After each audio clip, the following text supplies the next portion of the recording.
Johannesburg waxa ka dhacday ninba sponsor UN ku jiray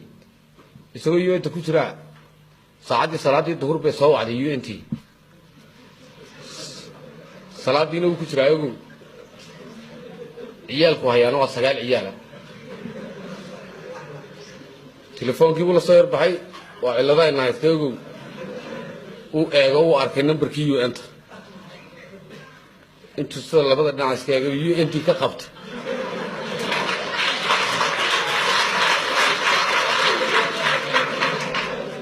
markuu UNT ka qabtay ayuu ku yiri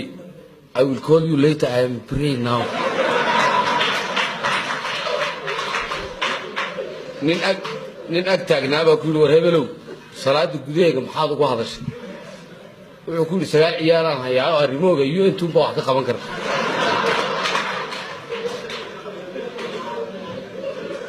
horta diin ahaan halkaasaan marayna dadnimo ahaan wax maanta laga hadli karo maaha